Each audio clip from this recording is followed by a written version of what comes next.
Hi everyone. I hope everyone is doing well. This is Kathy today. Finally able to go live and share some things with you.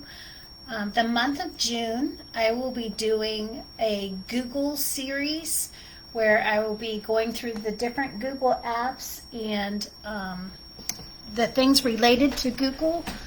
I hope to go live with them. If not, there will at least be a video each day, Tuesdays and Thursdays at 1 o'clock. So check back on that if you want to learn more about Google. Today I'm going to be telling you about Gmail and setting up your Google account.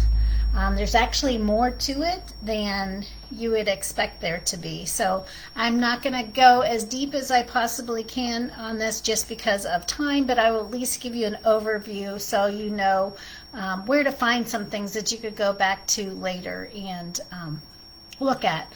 The thing is with Google, they are constantly updating, which it makes it better. Sometimes it's harder to find things, but they are trying each time to make it better. So the first thing I'm going to show you is how to create your account. What you're going to do is go to Google or to gmail.com and you'll be able to find the mail then. So if you just go to Google, you'll see a little icon for the mail and you can click on that. If you do not have an account, it will prompt you to create one. And this is the first screen that you'll see. It'll say create your Google account and you will put your name in here and then you're going to create a username. Now if you put one in and someone has it, it will say this is, this account is already taken. Here are some suggestions. But if you put something in that's unusual, more than likely it will work for your account. You can use letters and numbers and periods in it when you go to create it, but it will be whatever you put in for the username at gmail.com. And then you have to choose a password and confirm it. One thing is see this I right here? If you were to click that I, what that does is whatever you're typing here will show up and you'll be able to see it. If it has the slash through it, it's just going to show up as dots along here. So sometimes you're like, I can't remember what I typed, or you want to make sure it's spelled correctly. If you click that off to see it, you'll be able to see what both of them are in that space. You need to use at least 8 or more characters with numbers and letters for your password. And then you'll click the next button to go to the next screen. And then the screen will look like this. It will say, welcome to Google. And then it gives you the option to provide a phone number. This is a nice thing to do because if something happens, you forget your password and it's a cell phone, it can text you a code to put in to be able to log in. So it does say that it's optional, but I recommend that you do that because that will be easier for you just in case you're logging onto a different computer and you forget what your password is. That will help you. If you have another email, that's what the recovery email is. Again, if you forget your password, it can send a password to that email to be able to help you reset it.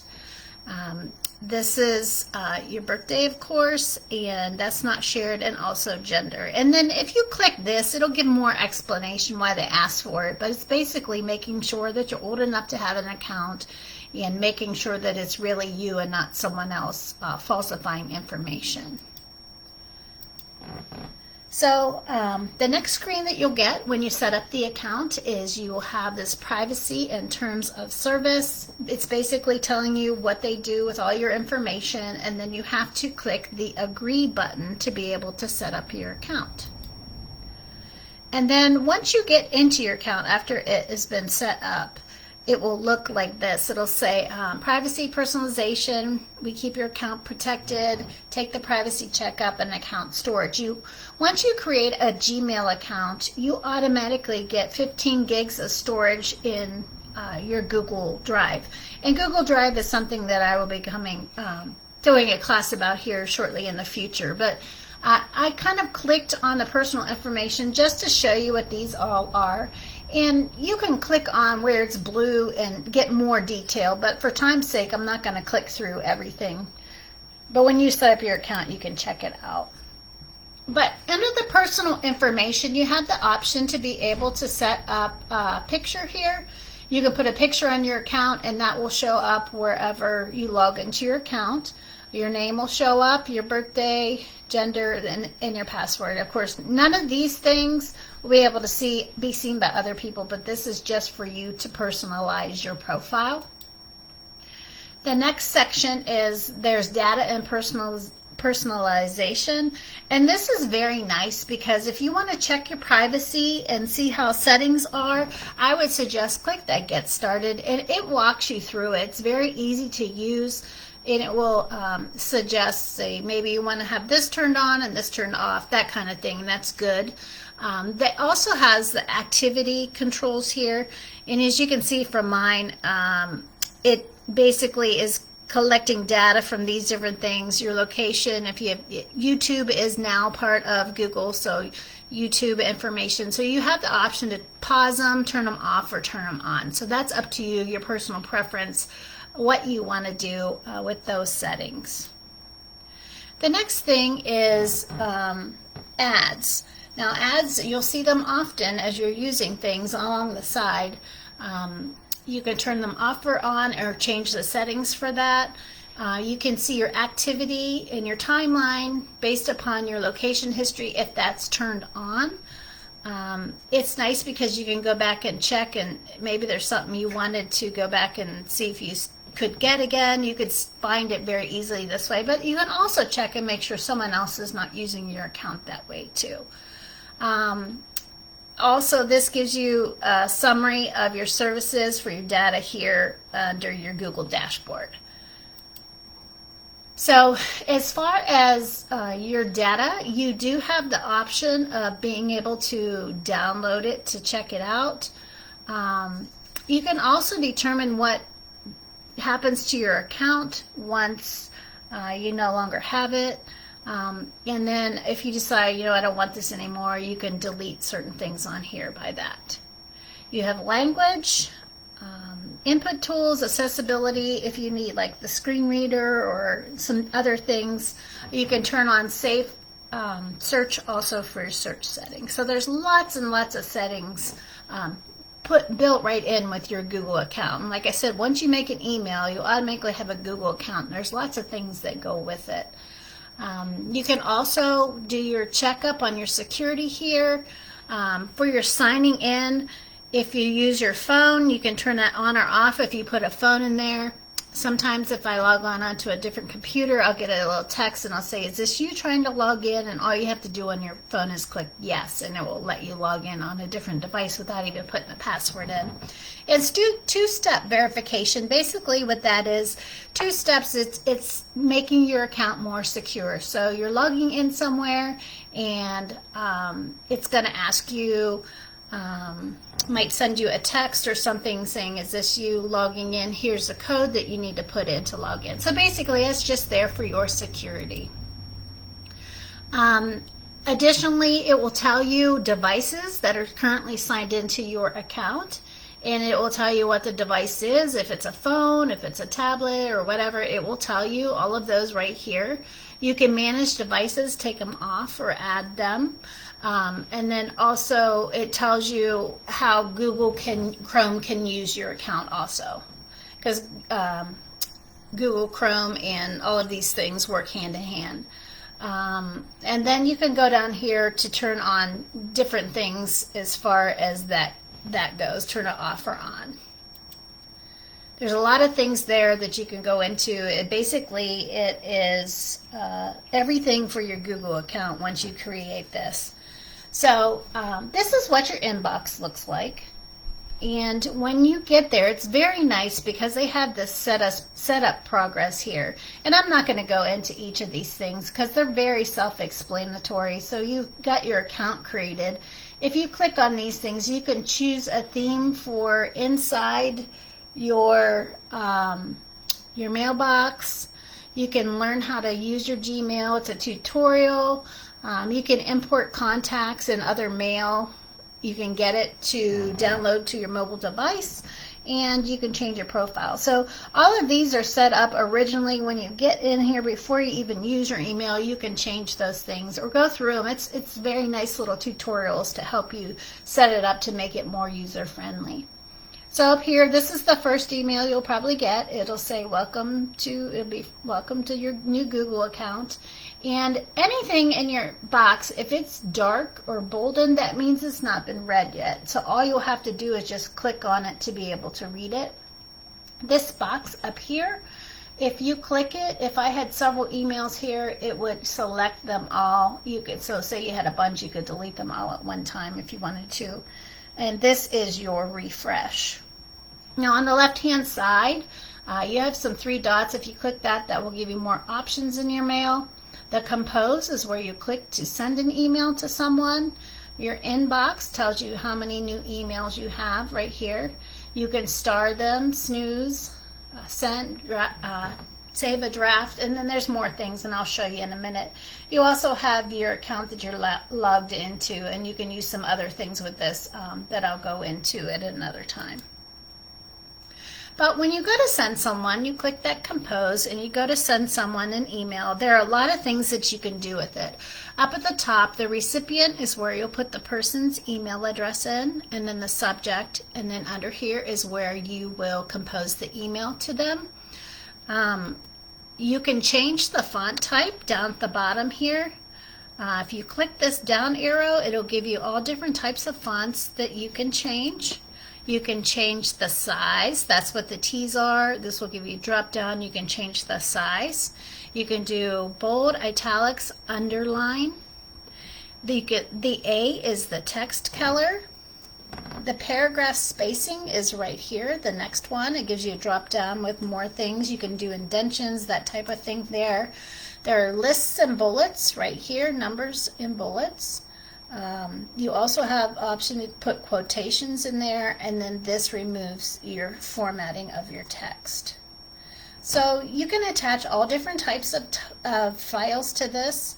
In your email down here, the first one, the paperclip icon, that's where you attach the files.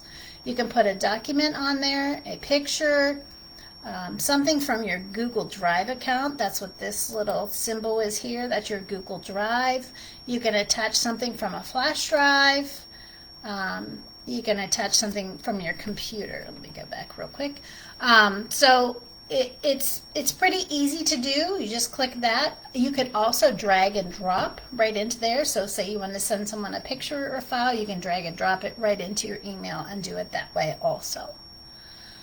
You can add a link, a URL link to a website, and that's what this one is here. You have the paperclip for attachments, and then this link here, this is a hyperlink where you can put a web address in. You can link a video or an email address or something right there. So if you click that, you can type in the text to display and then put the URL in there, and that will give you the actual link to the website. There's something else built into this. It's called confidential mode. And what confidential mode does, it keeps that email safe that you send. It's not shared with other people. They can't forward the contents. They can't copy and paste out of it. They can't download, and they can't print it. So that's kind of nice if you have something confidential. And it's down here that looks like, here's a little bit bigger one. It's like a padlock with a watch face on it. That comes up there, and then you can determine when the email will expire. You can require them to put a passcode in to read it. So it's nice to be able to keep that safe that way. So confidential mode is nice if you have something private that you want to share confidential information. You can do that through Google. When you go to read your email, when you're in your inbox, when you click it, it'll come up like this, and it'll show you the content of your email here. Now you have several options that you can do with that email. You can archive it. You can report it as spam, delete. You can put a couple other things I'll show you here on the next screen. When you go to reply, you can reply just to the person. If you click reply to all, That means that you will reply to everyone the email was originally sent to. If you click forward, it will forward it to certain people that you would like it forwarded to. You can filter messages like this for future messaging. Say you have a bunch and you want certain ones, you can do that. You can print it, you can delete, you can block that person, report as spam, report phishing, show original, translate message, mark as unread. All of these are the same thing as those small icons that were across the top, but you also have it as a pop-out too. As far as deleting email, there's two different ways to delete. When you're viewing the email, if you click the delete button right here, it will delete the entire conversation. But say there's a certain message in a conversation back and forth, all you have to do is you click these three dots over here at the right and then choose the part of the message you want to delete.